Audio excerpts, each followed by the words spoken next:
ایرانی صدر کا دورہ پاکستان مکمل، ابراہیم رئیسی واپس ایران روانہ۔ کراچی ایئرپورٹ پر وزیر اعلیٰ مراد علی شاہ اور گورنر سندھ نے ایرانی صدر کو الوداع کہا۔ ایرانی صدر نے منگل کو کراچی میں مصروف دن گزارا، قائد اعظم کے مزار پر حاضری اور فاتحہ خوانی کی۔ وزیر اعلیٰ ہاؤس میں پروقار تقریب میں شریک ہوئے۔ ابراہیم رئیسی نے لاہور میں مزار اقبال پر بھی حاضری دی اور فاتحہ پڑھی۔ پاکستان آ کر اجنبیت کا بالکل احساس نہیں ہوا۔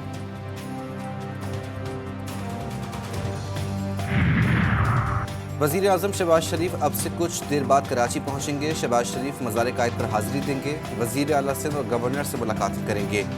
بزنس کمیونٹی سے ملاقاتیں بھی شیڈول۔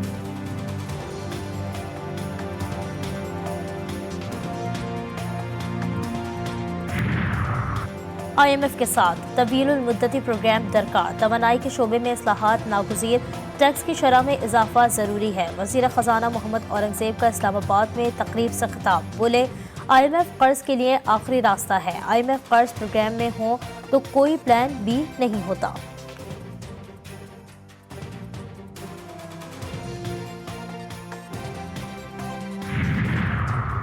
پہاڑوں پر جانے والوں سے بات چیت کے لیے کمیٹی بنا دی۔ وزیر اعلیٰ بلوچستان سرفراز بگٹی کہتے ہیں کمیٹی پارلیمنٹ میں موجود اور پارلیمنٹ سے باہر کی جماعتوں اور قبائلی شخصیات سے بات چیت کر کے حتمی آرا تیار کرے گی۔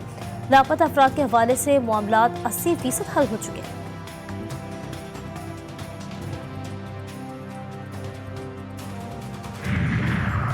بلوچستان میں سیکیورٹی فورسز کی کامیاب کارروائی، ضلع پشین میں سیکیورٹی فورسز اور دہشت گردوں کے درمیان فائرنگ کا تبادلہ، 3 دہشت گرد مارے گئے، 1 دہشت گرد زخمی حالت میں گرفتار۔ آئی ایس پی آر کے مطابق دہشت گردوں سے بھاری مقدار میں اسلحہ، گولہ بارود اور دھماکہ خیز مواد بھی برآمد۔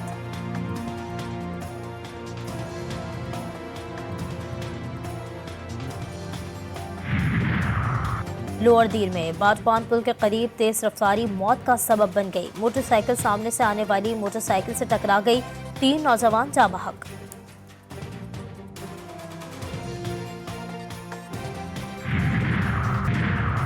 نوشہرہ میں غربت، مہنگائی اور قرض سے تنگ محنت کش 4 بچوں کو فروخت کرنے پر مجبور۔ شیر زمان کہتا ہے گھر کا کرایہ دینے کو پیسے نہیں ہیں، سوکھی روٹی کھانے کے پیسے ہیں اور نہ ہی ہزاروں روپے قرض چڑھ گیا ہے، بچوں کو بیچنے کے سوا کوئی چارہ نہیں۔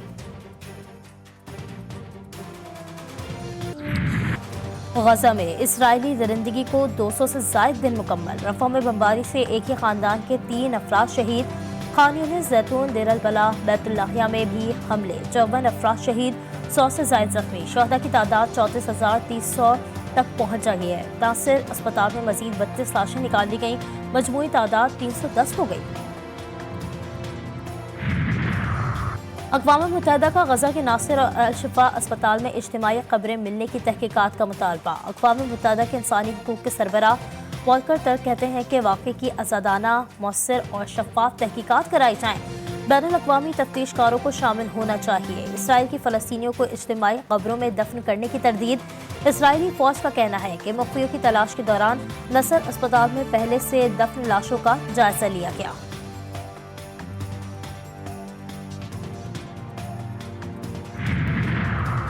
امریکہ کے تعلیمی اداروں میں غزہ جنگ کے خلاف مظاہروں میں تیزی، کولمبیا یونیورسٹی نے نیو یارک سٹی کیمپس میں کلاسیں معطل کر دی، کولمبیا کے کیمپس کے ارد گرد طلبہ کو ہراساں کیے جانے کی اطلاع، نیو یارک یونیورسٹی میں ہوئے مظاہروں میں 133 طلبہ کی گرفتاری، ہارورڈ یونیورسٹی نے بھی کیمپس تک رسائی محدود کر دی، یو ایس مڈ ویسٹ اور ویسٹ کوسٹ کے کالجز میں بھی غزہ کے لیے احتجاج شروع ہو گیا۔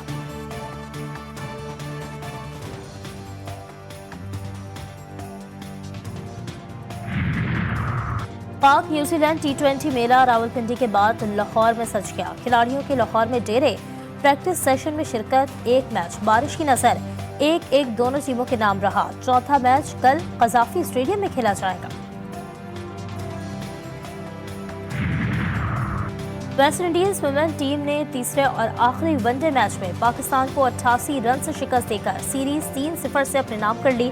پاکستانی ٹیم 289 رنز کے ہدف کے تعاقب میں 190 رنز پر ڈھیر ہو گئی۔